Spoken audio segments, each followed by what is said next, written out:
Hola, ¿qué tal? Bienvenidas y bienvenidos a Democracia en la Mesa.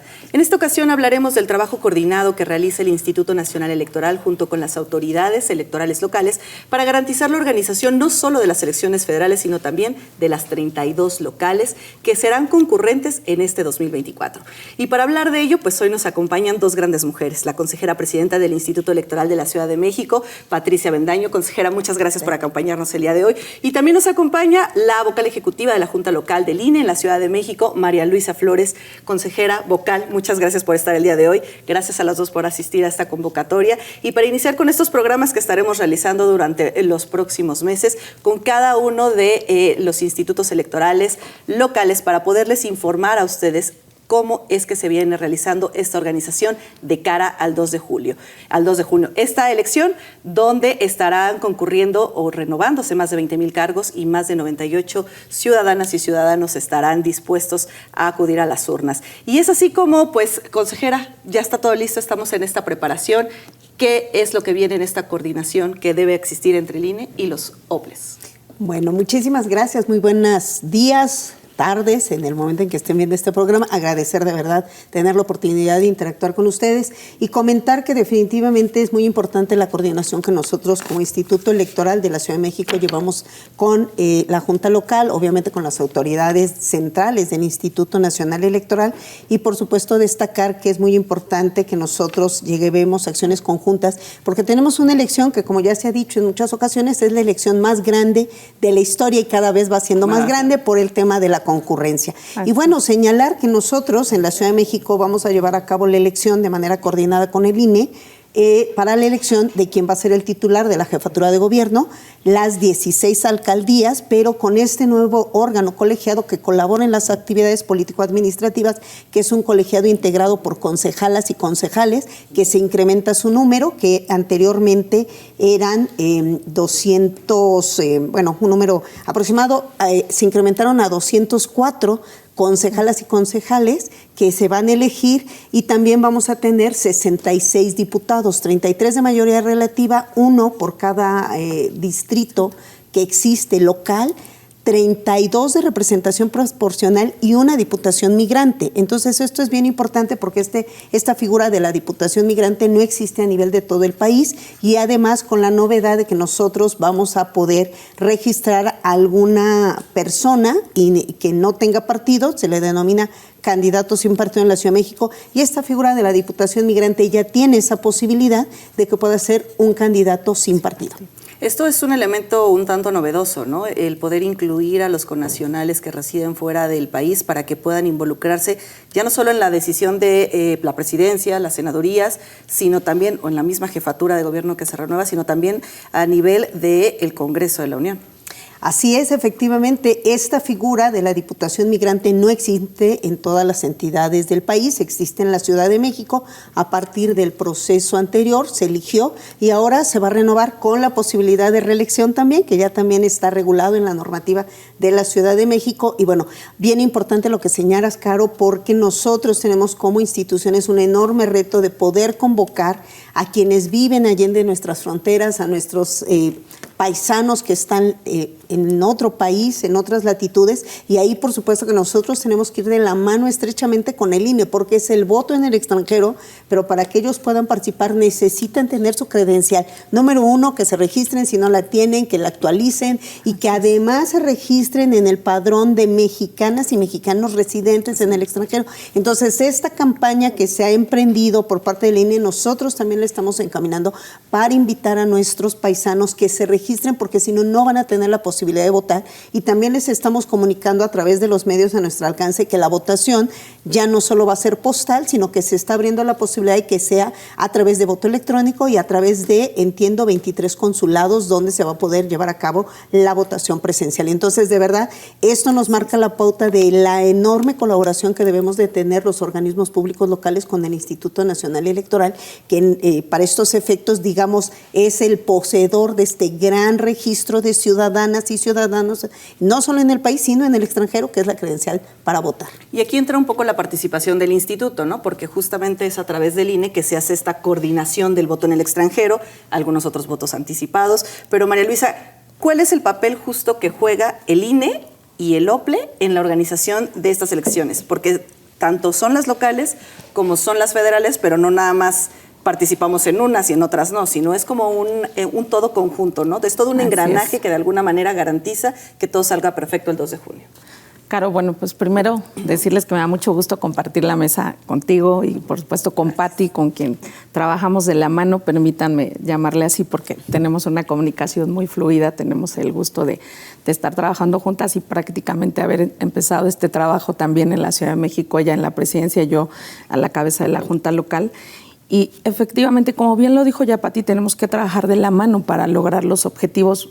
El voto en el extranjero es uno de ellos, pero tú decías qué tanto el Instituto Nacional, como rector del esquema nacional, tiene que hacer para que la elección local y la elección federal que van en esta concurrencia puedan salir adelante. Bueno, pues la propia legislación ya nos marca qué es lo que nos corresponde hacer, Caro. Y cuando la gente se pregunta, bueno, pues ¿quién es el que se encarga de integrar el padrón y el listado nominal para elecciones locales y federales? Ya lo comentaba la presidenta, lo hace el Instituto Nacional Electoral.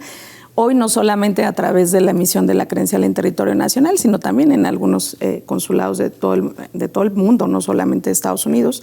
Y en el caso de también la geografía electoral, nosotros nos encargamos de proporcionarla. Nosotros en el ámbito local determinamos cuál es la geografía de los distritos, qué secciones integran esos distritos y ahora inclusive el caso de las circunscripciones también lo determinamos nosotros. Todo lo que tenga que ver con capacitación electoral, claro, pues nosotros somos responsables de la integración también de la mesa, qué funcionarias y funcionarios estarán ahí. Nosotros también ubicamos las casillas, pero quiero decir que esto va muy de la mano con el Instituto Electoral de la Ciudad de México, como es en todo el país con los OPLES. ¿Por qué? Porque, a ver, sí es nuestra rectoría, pero ellos jamás quedan fuera.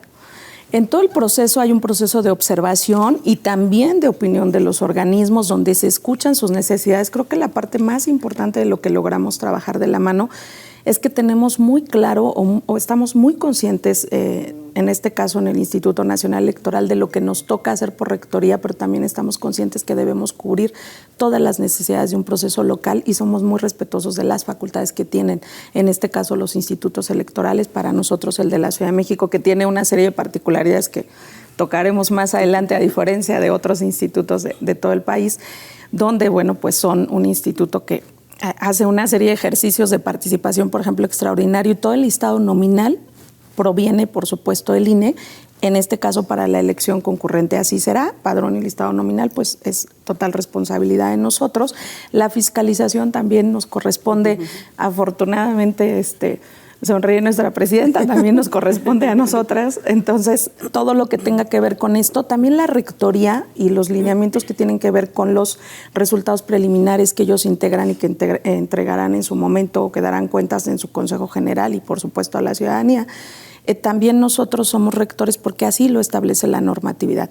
Pero hacemos una serie de trabajo conjunto, el tema de educación cívica lo hacemos de la mano, toda la promoción que tengamos que hacer a través del proceso electoral, una serie de foros, una serie de espacios de discusión, contenido digital, estaremos trabajando muy de la mano con ellos para difundirlo en esta condición que permita al ciudadano tener una línea de comunicación muy clara y que no seamos nosotros como institutos quienes generemos confusión. Entonces vamos trabajando de la mano todo este contenido, inclusive el contenido de capacitación electoral, la parte que corresponde a lo local lo construye, por supuesto, el Instituto Electoral de la Ciudad de México, pero lo hace también de la mano con nosotros. Vamos cuidando que guarde esta uniformidad para que cuando se presenta a la ciudadanía, bueno, pues tenga el contenido que debe. Si bien somos rectores de la capacitación, no lo hacemos aislados del Instituto Electoral. Y bueno, este es un esquema que desde 2014 con la reforma se ha venido ya implementando. Está totalmente probado, aceitado, garantizado, lista para que pueda fluir como todas estas etapas, toda esta organización de cara al 2 de junio. Sí, sin embargo, es bien importante señalar, como ya se ha dicho, y ya es un lugar común afirmar que no hay un proceso electoral igual a otro. Y evidentemente esto no solo se explica por la diversidad de, digamos, posturas políticas, actores, partidos que existen, candidatos que se presentan, sino porque la propia normativa electoral se ha transformado. Y yo voy a hablar en el caso concreto en la Ciudad de México. El pasado mes de mayo, a finales del mes de mayo y principios del mes de junio hubo una reforma electoral, porque, bueno, se hablaba de una de mayor calado, que esa no prosperó, pero en la Ciudad de México hubo una reforma electoral que prosperó y que nos asigna nuevas responsabilidades como autoridad electoral local. Por ejemplo, ¿qué nos mandata esa reforma? Que garanticemos el voto de las personas en prisión preventiva. Hay una sentencia, es un antecedente, pero ya el Congreso de la Ciudad de México lo incorporó dentro de nuestra normativa. Entonces, es una obligación del Instituto Electoral de la Ciudad de México garantizar el voto de las personas en prisión preventiva. Pero nosotros no podríamos hacer eso sin el acompañamiento del INE, que también trae este mandato, que ya ha hecho ejercicios preliminares en Hidalgo, en Coahuila, en Estado de México, y entonces, pues tenemos que sumarnos a cómo se va a llevar a cabo, porque también el Instituto Nacional Electoral ya tiene ese mandato, entonces tenemos que conjuntar ambas responsabilidades. Eso en un caso. También tenemos que ver el voto de las personas en postración, que son estas personas que por alguna circunstancia no se van a poder trasladar a la casilla, que incluso el Instituto Nacional Electoral ha encaminado acciones para dotarles de la credencial de elector, que puedan votar. Bueno, pues nosotros requerimos ubicar dónde están, quiénes son, cuántos son, quiénes tienen su credencial, porque a ellos nosotros les tendremos que hacer llegar las boletas para que puedan participar. Igual tendremos que ir muy estrechamente de la mano con el Instituto Nacional Electoral. El voto en el extranjero. En fin, tenemos que garantizar condiciones de participación a grupos de atención prioritaria que también se están determinando, como son jóvenes, adultos mayores, personas de la comunidad de la diversidad sexual, personas afrodescendientes, grupos indígenas, en fin. Nosotros tenemos que cuidar todo eso, pero hay, digamos, un gran paraguas, un gran parámetro que nos marca el Instituto Nacional Electoral y que nosotros tenemos que encajar o embonar con la propia legislación que nosotros tenemos que dar cumplimiento. Entonces, por eso es que este esquema debe de ser de una relación tremendamente coordinada, que ya la practicamos en otros procesos electorales, pero estas novedades nos imponen una nueva dinámica. Entonces, cuando a nosotros nos preguntan, pues es que ya saben todo lo que tienen que hacer. No, sí, pero hay siempre avances, porque lo que se busca a final de cuentas es garantizar el ejercicio pleno de todas las personas, y entonces la normativa, la legislación, las sentencias se están encaminando en que debemos de atender a estas personas que por alguna circunstancia se ven limitados para ejercer su derecho al voto. Por eso es que el voto en el extranjero, el voto en prisión preventiva, el voto en personas en postración, el voto y la participación de personas que pertenecen a grupos de atención prioritaria. Y es que pareciera muy sencillo que es emitir el voto el 2 de junio, llegar a la casilla y meter tu boleta en la urna, pero en realidad es todo un trabajo y una coordinación que se debe de realizar de cara y a este momento, pero también con una colaboración conjunta, ¿no?, entre INE, ISM y con todas las autoridades que participan. Pero quédense con nosotros, vamos a hacer un pequeño corte y seguiremos platicando de estas particularidades de las que nos comentan, que harán muy diferente la elección en la Ciudad de México que lo que habrá en el resto del país. Quédense con nosotros, regresamos, Democracia en la Mesa.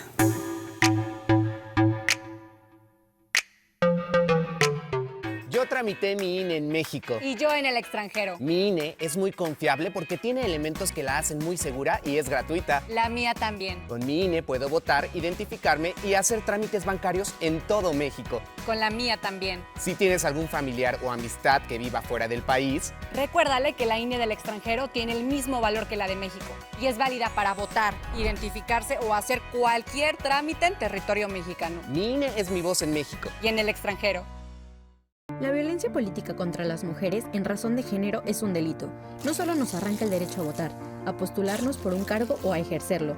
Nos quita la voz y limita nuestra participación en la toma de decisiones. Por eso, el INE y la FICEL investigan a quienes ejercen este tipo de violencia y protegen los derechos políticos y electorales de las mujeres. Si necesitas denunciar violencia política contra las mujeres en razón de género, ingresa a fedenet.org.mx. Mi INE es valioso porque garantiza mis derechos y nos une.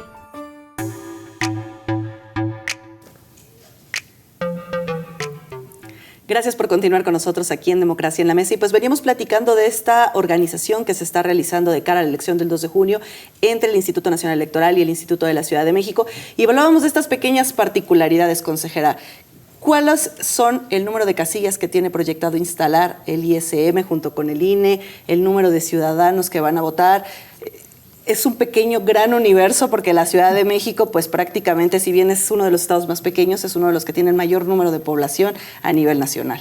Así es, bueno, comentar que el tema de las casillas, como ya lo compartía la vocal ejecutiva local, va en colaboración con el INE estrechamente, más bien nosotros seguimos al INE, son arriba de 13,000 casillas las que se van a instalar en la Ciudad de México, y estamos hablando de un padrón electoral que es el segundo más grande del país, que es de alrededor de 8 millones de ciudadanas y ciudadanos en la Ciudad de México. Entonces, bueno, pues es un gran reto porque la densidad poblacional es muy intensa y evidentemente nosotros pues siempre vamos a estar en la lógica de acercar la posibilidad del ejercicio de la participación a través del voto al lugar más cercano para la ciudadanía. Y esto, bueno, pues viene determinado a través de estos trabajos que el Instituto Nacional Electoral tiene a cargo, como es la ubicación de casillas, que como ya lo mencionábamos, vamos muy de la mano porque la verificación de cuáles son las características que estas casillas o dónde se van a ubicar, pues tiene que pasar por una estrecha supervisión y revisión por parte de los consejos distritales de las juntas del INE y también en acompañamiento, que nosotros vamos de la mano con ellos para saber dónde van a estar, si caben, cuántas personas, quiénes van a estar, los funcionarios que ahí mismo, a partir del esquema de casilla única, porque si recordaremos, antes teníamos una casilla para lo federal y una casilla para lo local. A partir de este esquema, pues las elecciones se lleva a cabo la votación en una sola mesa que recibe la votación tanto de los cargos federales como de los locales, pero eso también incrementó el número de funcionarios que tienen que atender la casilla. Y entonces, bueno, pues eso, debo reconocerlo, incrementó de manera enorme el trabajo de nuestros colegas del INE, porque esa ubicación, esa capacitación, esa selección de ciudadanos antes correspondía a los institutos locales y ahora la responsabilidad corresponde al INE. La ubicación de las casillas, la insaculación de los funcionarios, de las personas que van a fungir como funcionarios, y la capacitación y la entrega, la custodia, el monitoreo, bueno, de todo lo que se lleva a cabo el día de la jornada electoral. ¿Y lo complicó? Porque al final, antes, los ciudadanos de una casilla a lo mejor contaban 3 boletas, ¿no? La de presidente, diputado, senador, y los de otra mesa de casilla contaban ya lo de las elecciones locales. Ahora tienen que hacer un conteo global, lo que implica, me imagino, una logística pues distinta para poder garantizar que los ciudadanos sepan cómo hacer todo ese procedimiento, cuántas actas hay que llenar, todo el trámite, que yo creo que no es un procedimiento nada fácil. No, Caro, como bien dices, evidentemente sería mentir si dijéramos que no lo complicó, porque veníamos de que en la mesa como tal estaban 4 funcionarios, 7 en total por los suplentes, cuando era estas casillas espejo, es decir, 2 casillas, una para lo local, otra para lo federal. Y bueno, pues a raíz de que hablamos de la casilla única, hablamos de 9 funcionarios, que si bien redujo en términos globales y sumábamos lo de las 2 casillas, redujo funcionarios, pues teníamos distribuido la carga de trabajo entre los institutos locales y obviamente el INE.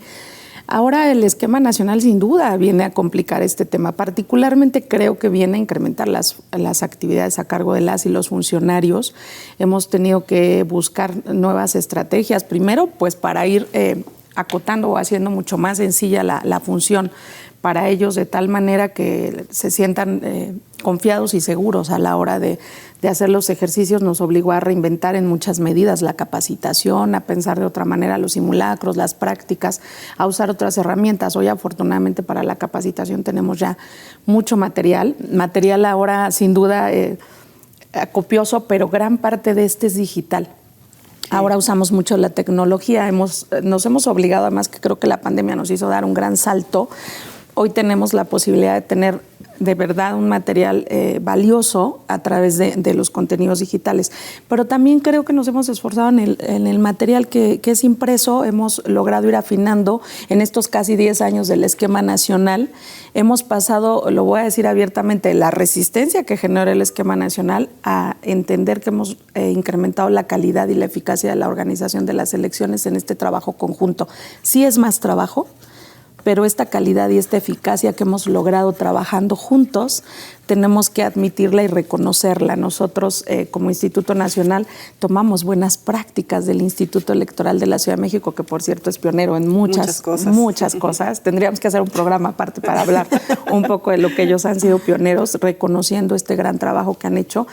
Y la verdad es que esto nos ha permitido que conjuntar experiencias. Tenemos un cuerpo profesional, ambas instituciones, que también hay que reconocerlo. Creo que la gran fortuna, me voy a adelantar a las particulares de la ciudad, una gran fortuna que tenemos a pesar de este incremento del cúmulo de actividades. Somos muy afortunados en la ciudad porque ambas instituciones tenemos un cuerpo permanente del servicio profesional. es esta estructura, esta base, esta columna sobre la que descansan las actividades. Ambos contamos con estas figuras del servicio profesional y eso permite que por más difícil que sean las actividades se logren cumplir. De inicio sí fue un repensar, un volver a construir cómo íbamos a lograr que una casilla única funcionara y cómo íbamos a lograr también que las y los funcionarios, que ese es uno de nuestros retos, se sintiera seguro a la hora de estar ejerciendo sus actividades, porque se incrementaron, porque es cierto que eran mayores, pero también es cierto que me parece que hemos logrado comunicar a la ciudadanía que estamos buscando eficientar los recursos humanos y materiales de ambas instituciones. Y creo que en ese punto sí lo hemos logrado, sin duda. Me parece que hablar de calidad, de eficacia y de una buena administración de los recursos humanos y materiales sí es algo que se ha reflejado a través del esquema nacional. Y es que, justo retomando este tema de que como el ISM ha sido pionero en muchas cosas, algunos de los elementos en donde justamente han logrado marcar pautas son la incorporación de estos elementos tecnológicos, ¿no? A lo mejor la urna electrónica podría facilitar. No sé si a estas alturas ya tenemos claro si va a haber urna electrónica o no en la Ciudad de México, porque fueron uno de los primeros institutos donde se aplicaron estos mecanismos, ¿no? Y con todos estos elementos del voto en prisión preventiva, el voto anticipado, el voto en el extranjero, a lo mejor es un elemento que podría permitir un poco más la fluidez y el mejoramiento de todas estas actividades. Consejera, ¿sabe si ya tenemos por ahí contemplado que haya urna electrónica en la Ciudad de México? Sí, fíjate que la historia de la urna electrónica también nos merecería un programa específico. En la Ciudad de México, que efectivamente fuimos a algunos de los primeros institutos que empezamos a impulsar este esquema desde el año 2000, hemos transitado por 2 etapas. Una que encabezó un proyecto de urna electrónica, que se desarrollaron prototipos, que hicimos ejercicios primeros de prueba y luego algunos vinculantes tanto para las elecciones locales, y en 2012 aplicamos las urnas electrónicas para el voto electrónico para el voto en el extranjero. Pero cuando se da esta reforma de gran calado que fue y que crea el Sistema Nacional de Elecciones, la determinación, el manejo, la rectoría de cómo se aplica el voto electrónico ya corresponde al Instituto Nacional Electoral, que tendrá que determinar cuándo es el momento preciso. Sin embargo, transitando el Instituto Electoral de la Ciudad de México por nuestras facultades en materia de participación ciudadana, desarrollamos una aplicación de voto electrónico vía Internet que llevamos a cabo en nuestros ejercicios de participación ciudadana, que tiene muchos candados, que abandonamos el proyecto de urna electrónica por muchas consideraciones. Una de ellas, el costo de inversión en la tecnología. Estamos hablando que en esa época eran 11,000 casillas, entonces costear la compra de la tecnología, el desarrollo de 11,000 casillas y otros temas donde resguardarlas, cómo entregarlas, tenían que ser ciudadanos, capacitar a los ciudadanos, facilita muchas cosas, sí, el conteo, la seguridad, y siempre, pues desafortunadamente creo que sobre los institutos electorales pesa un fantasma del que no somos responsables, que tiene que ver con el manejo de sistemas, con la caída de sistemas que se dieron cuando ambas instituciones ni siquiera existíamos, y sin embargo son fantasmas que nos persiguen y que yo creo que es donde todos siempre ponemos especial atención de que estén muy fortalecidos, de que sean sistemas muy sólidos, que no sean sistemas hackeables, que no sean sistemas endebles, que no se puedan interferir.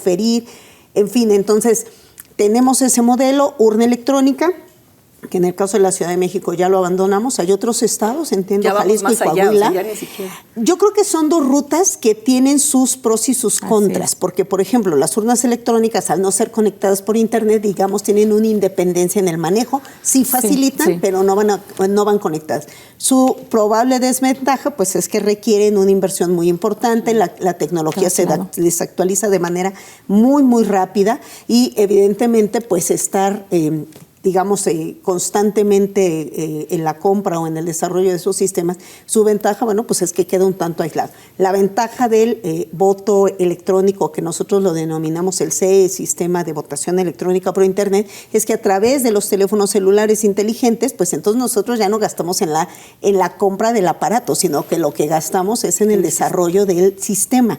Y ese es propiedad del instituto, lo hemos llevado a cabo, se ha empleado de manera exitosa desde hace ya bastante tiempo en todos nuestros ejercicios de participación ciudadana. ¿Y por qué en esos ejercicios y no en las votaciones? Porque los ejercicios de participación ciudadana sí pertenecen completamente al Instituto Electoral de la Ciudad de México. Sin embargo, los que tienen que ver vinculados con la elección de autoridades son las rectorías del Instituto Nacional Electoral, que ahora sí está visualizando para voto en el extranjero retomar un esquema de votación electrónica, pero entiendo de manera presencial en los consulados. De hecho, sí hay voto, sí hay voto electrónico en la modalidad en el extranjero, que es donde se ha abierto la puerta para nosotros como INE, pero no en lo local, no en el territorio nacional, como es el caso que sí lo ha hecho el ISM. Yo me he estrenado en mi llegada a la Ciudad de México, en mi primer participación del ejercicio del presupuesto, lo hice a través del dispositivo móvil. Me parece una maravilla, sin duda. Creo que es un camino que seguramente como INE tenemos que explotar, pero a la pregunta que le hacías, Pati, yo creo que nuestras autoridades, Caro, a nivel del Consejo General, tendrán que decidir cómo vamos a usar la urna en la Ciudad de México, la urna electrónica, el prototipo que tenemos, por cierto, el nuevo, que es mucho más, es un prototipo compacto comparado con el anterior. Me parece que tiene mejor imagen visual, pero también un desarrollo ya en una condición mejor. Hoy tenemos ya una tecnología más avanzada contra los prototipos anteriores, así que yo me atrevo a decir, o estoy casi segura, que seremos tomados en cuenta en la Ciudad de México para tener algunas urnas electrónicas. También tiene mucho que ver este tema con lo que bien decía Pati, este fantasma que existe. Y es que la desconfianza es como, creo, el eje central en el que construimos totalmente. El sistema electoral está construido, ¿no?, sobre ella, Caro. Así funciona. El sistema electoral mexicano se construyó sobre la desconfianza y, por tanto, a raíz de ella es que tomamos decisiones. ¿Qué sucede con las boletas electrónicas? A ver, son mejor aceptadas por lo que Pati describía, es por esto, por este fantasma, porque dicen, bueno, no están conectadas a Internet, ¿no? Entonces nadie las va a hackear, ¿no? Están en sitio, llega el ciudadano, puede ver en la emisión del ticket por quién votó y si le queda duda, pues se vuelve a asomar y ahí está. Entonces, es un poco esta parte que creo que es lo que genera mayor aceptación principalmente entre los actores políticos, creo yo. En este caso, la ciudadanía le da muy buena aceptación. Hemos hecho una serie de encuestas sobre la boleta electrónica y la mayoría de la gente dice, me parece súper bien. La opinión de la gente es que funciona. Nosotros la usamos mucho en ejercicios de apoyo a cualquier tipo de elección que no sea vinculatoria y tiene una aceptación maravillosa. Nosotros creo que ahora donde nos falta hacer una exploración, que ya lo probamos a través del voto en el extranjero, que así será, porque son las tres modalidades. Tenemos el voto electrónico, tenemos el voto, por internet, el voto presencial y este voto postal, que seguimos guardando esta historia de ir por la boleta. Bueno, es que quienes todavía tenemos nostalgia por ver el papel. Sí, exacto. Que en el voto presencial, bueno, pues estará maravilloso y será ahí donde tengamos esta dualidad, pero la verdad es que tenemos todavía que explorar algunas cosas sobre el tema. Sin embargo, creo que las experiencias desde lo local ya nos dan un aprendizaje por donde podemos caminar. Y si me permites, perdón, Caro, que te diga, para mí hubiera sido una excelente oportunidad de llevar a cabo a través de voto electrónico, fuera por urna, fuera por el sistema electrónico por internet, el voto de las personas en postración y el voto de las personas en prisión preventiva, porque a final de cuentas, pues, ¿quiénes somos los que vamos a llevar esos dispositivos o los sobres mismos? Funcionarios electorales, ¿no? Y entonces, bueno, pues yo digo, ¿cuál es la diferencia de que alguien tenga un sobre, lo abra y vote, lo cierre y lo entregue? Así le llevamos el dispositivo, la urna electrónica o el dispositivo, sea una tableta, sea una computadora, para que pueda llevar a cabo. Entonces, pero bueno, digamos, como son estas responsabilidades nuevas, se están buscando las alternativas y tendremos que transitar para saber cuál es la mejor vía para garantizar el ejercicio de este derecho a estos grupos de atención prioritaria. Y creo que también un tema importante va a ser considerar las nuevas generaciones, ¿no? Finalmente tenemos un número importante de jóvenes que estarán ingresando al padrón electoral, que van a ser un elemento decisivo en las elecciones y que tenemos que ver de qué manera no solo los motivamos a participar, sino también les facilitamos todos estos procesos. Pero de eso vamos a hablar después del corte y quédense con nosotros aquí en Democracia en la Mesa.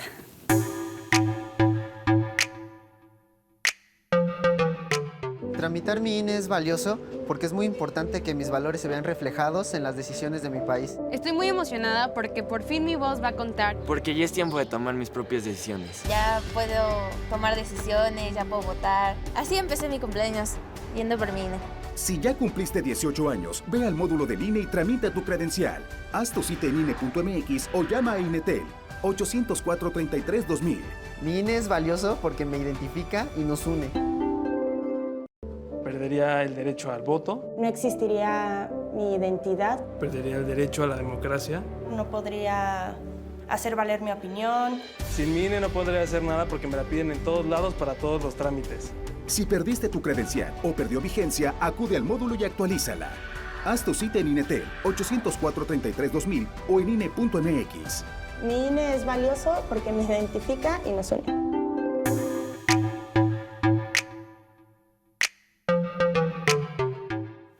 Muchas gracias por continuar con nosotros aquí en Democracia en la Mesa. Estamos platicando con la presidenta del Instituto Electoral de la Ciudad de México, Patricia Bendaño, y con la vocal ejecutiva del INE en la Ciudad de México también, María Luisa Flores. Ambas vinieron el día de hoy para hablar sobre esta organización que se está realizando de las elecciones de cara al proceso electoral. Y bueno, nos quedamos en un tema muy importante. ¿Cómo vamos a lograr incentivar a las y los jóvenes a que participen en las elecciones? María Luisa, por favor. Bueno, sin duda, Caro, te anticipo que ese es uno de los grandes retos. A ver, es prácticamente un poco más del 30% del padrón nacional de los 98 millones que tú decías que pueden participar. Evidentemente, pues traemos este 30% de jóvenes que además nos representa el déficit de participación. Es decir, donde hay menor participación está precisamente la población joven. Después de que estrenan la credencial, no quieren volver a utilizarla por alguna causa, la guardan como 10, 13, 15 años por ahí. Y eso se vuelve todo un reto. ¿Cómo lo vamos a lograr? Sin duda tenemos, hablando en coordinación con el Instituto Electoral de la Ciudad de México, tenemos que hacer programas, tenemos que hacer diálogos, tenemos que hacer foros, tenemos que hacer debates, tendremos que hacer información digital, porque con ellos no nos funciona tanto el tema impreso. Se conservan algunas cuestiones impresas por temas de comunicación, pero al público joven no lo llevamos de esa manera. Tendremos que usar mucho el tema de las tecnologías, las plataformas. Esto es una parte que nos ayuda con ellos, pero creo que llevarles la información con precisión, ser claros hacia dónde van, ser claros cuál es el papel que juegan dentro de la decisión va a ser fundamental. Estamos ahora enfrentando a una juventud que, a diferencia de nuestras generaciones, tiene todo muy rápido, obtiene todo rápido, ¿no? Entonces, en sí mismo el proceso electoral lleva pasos, lleva una dinámica de orden y entonces creo que no les representa la prontitud que normalmente la juventud está hoy acostumbrada, ¿no? Tú le das un clic y obtienes todo, ahí está todo. Entonces le estamos apostando mucho a los temas digitales con la juventud, pero sí a un contenido importante. Evidentemente, parte de los programas y de las acciones que vamos a realizar está dirigido a ellos. Los foros universitarios siempre nos resultan útiles, pero no es el único espacio donde hay jóvenes. Tendremos que pensar en juventudes que se encuentran en otras condiciones. Y estoy segura que cuando realicemos o instrumentemos el plan de trabajo con el ISM serán algunos de los puntos medulares a tratar. Pati me ha dicho una y otra vez, me dice: María Luisa, ¿cómo lo vamos a hacer qué vamos a hacer? ¿Cómo lo vamos a construir para que los jóvenes estén participando? Y yo le digo: Pati, hazme una pregunta más sencilla. Pero estoy consciente de que sí, hemos estado ya con algunos planes y algunas cosas en mente para trabajar junto con el ISM, que además trae un tema o una estructura de educación cívica muy fuerte de antaño, que hace un trabajo maravilloso, que es la LUCI, que aunque está enfocada a todas las edades, la verdad es que creo que los proyectos que ellos traen nos serán de gran utilidad. Ellos trabajan no solamente contenidos visuales, sino además teatro, algunas otras dinámicas que nosotros la verdad es que sí vamos a aprovechar en la construcción del plan. La parte que no tenemos nosotros la vamos a complementar en gran medida con el ISM, pero sí verán en nuestro plan una serie de proyectos. Obviamente el diálogo es distinto cuando se trata de jóvenes, Caro, o sea, no podemos llegar a hablarles o a recitarles de lo que dice la ley, sino más bien a visibilizar desde lo corto, desde su ambiente, cómo es o en qué medida es que ellos impactan en las decisiones públicas y cómo esto impacta en su vida, en lo que ellos hacen cotidianamente y en lo que ellos el día de mañana tendrán a su alcance. Y es que tal vez un gran motivante sea que En la Ciudad de México también se van a renovar todos los poderes, ¿no? El hecho de que sea la renovación de la jefatura de gobierno, el Congreso, las alcaldías, eso puede ser un gran motivo para que se pueda involucrar más a las y los jóvenes. ¿O cómo lo ve el Instituto de la Ciudad de México? Fíjate, Caro, que sí es un tema bien, creo que multifactorial, pero bueno, yo quiero partir de algunos datos que cuando los empecé a analizar me alarmaron.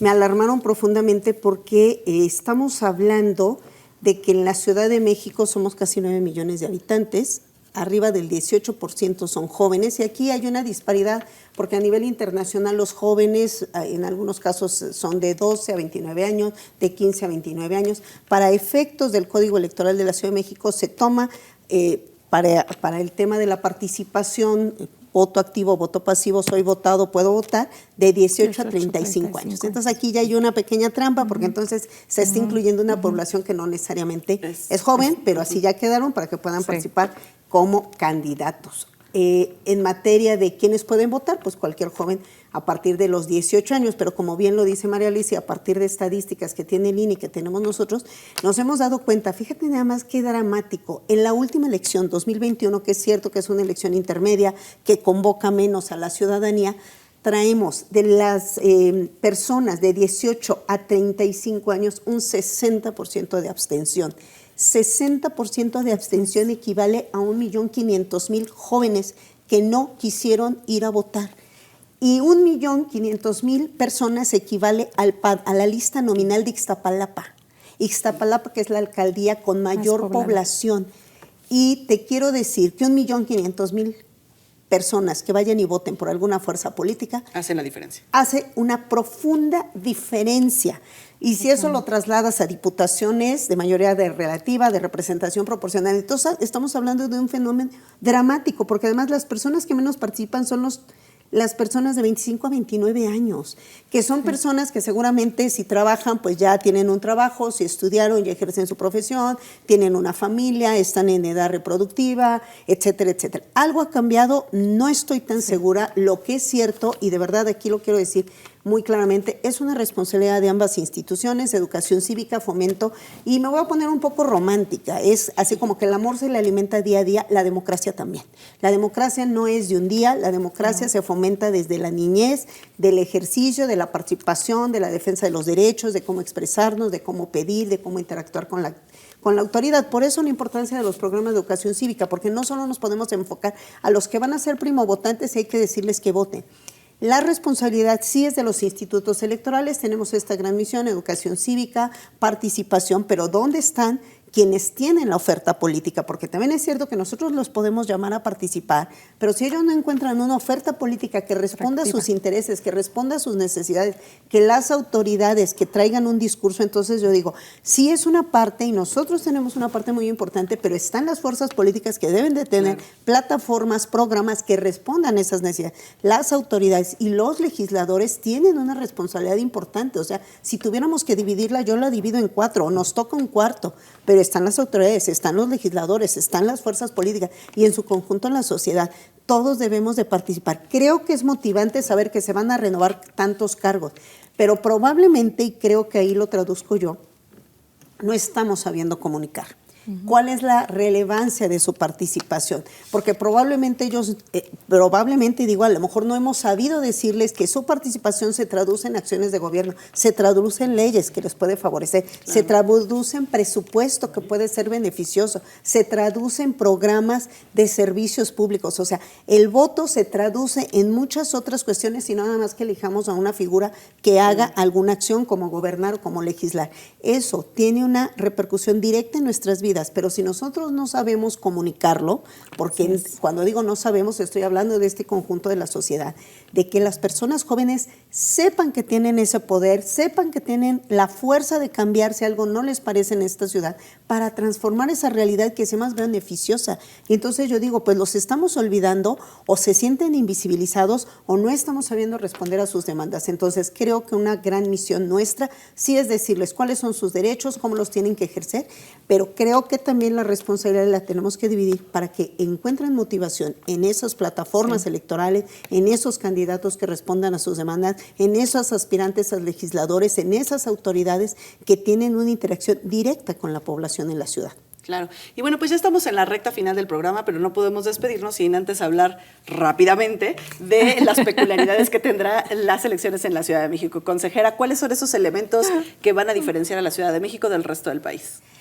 Mira, hay un elemento sumamente importante que hace diferentes a las elecciones de la Ciudad de México y tiene que ver, por ejemplo, con el cómputo de la votación. Somos la única entidad federativa que nosotros arrancamos cómputo de la elección el mismo día de la elección y generalmente tenemos resultados en la mañana del lunes o en la tarde-noche del lunes, resultados oficiales. Entonces, de ahí la premura, de ahí la celeridad en que debemos de tener los resultados que se emiten de las casillas, del cómputo de casilla que llegue a nuestras instalaciones. Pero las novedades se derivan de esta última reforma, el voto en postración, el voto en prisión preventiva, combatir las campañas negras, por supuesto tiene que ver con el ejercicio de que se postulen candidatos y candidatas de manera paritaria en los cargos de elección popular, tanto en el Congreso como en los cargos que se van a competir de alcaldías, concejalías, garantizar ese ejercicio de participación de las mujeres, atajar la violencia política de género que ante la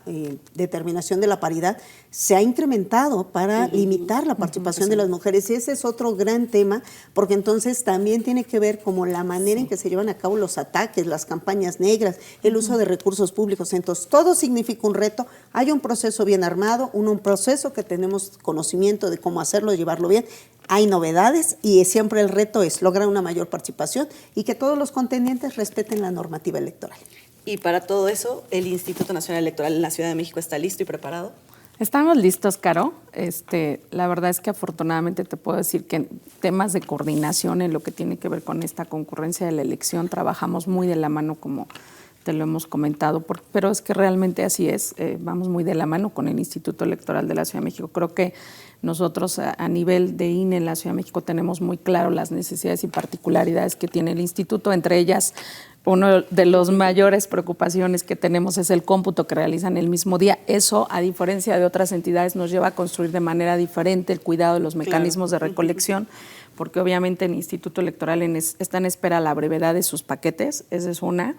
Otra nos lleva a construir un mecanismo distinto respecto al intercambio de documentación, mientras en otras entidades, bueno, pues cada quien está haciendo el cantado, le llamamos, de nuestros resultados del día de la jornada, pues nosotros acá estamos atentos en toda la estructura del INE de la Ciudad de México para poder proporcionar, en su caso, intercambio de documentación al Instituto Electoral que pudiéramos tener en algún momento dado en documentación nuestra.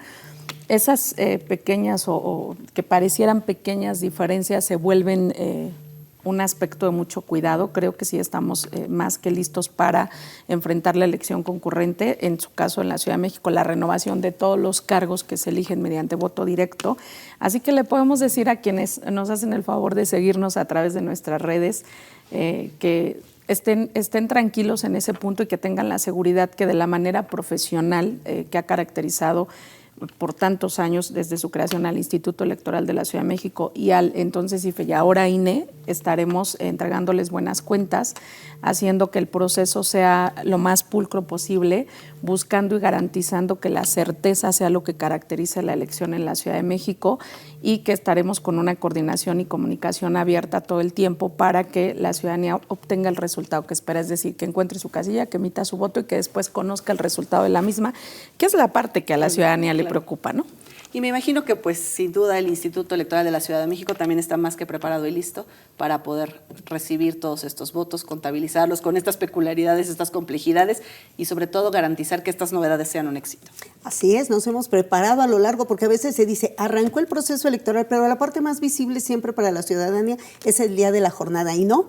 Nosotros arrancamos proceso electoral durante este mes, el 10 de septiembre, pero atrás hay todo un trabajo de revisión, de procedimientos, de coordinación, de reuniones, de avanzar acciones conjuntas con el Instituto Nacional Electoral. Entonces, decirles, estamos listos para todo, registro de candidatos, elaboración de materiales, entrega, lo que podamos apoyar siempre en la ubicación de casillas, la jornada electoral y el cómputo y la entrega de constancias de mayoría. Pues ya lo ven. Tanto el INE como el ISM están más que listos y preparados para garantizar las elecciones del próximo 2 de junio. Y muchas gracias a ambas por habernos acompañado. Sin duda, esta conversación amerita una segunda parte. Y muchas gracias también a todos ustedes por habernos acompañado en Democracia en la Mesa, una producción de la Coordinación Nacional de Comunicación Social. Y no olviden seguirnos en todas nuestras redes sociales, en donde podrán conocer todo el trabajo que se realiza conjuntamente entre el INE y el Instituto Electoral de la Ciudad de México y en todo el país también, para garantizar el derecho al voto de alrededor de más de 98 millones de ciudadanas y ciudadanos que están llamados a las urnas el próximo 2 de junio. Gracias y hasta la próxima.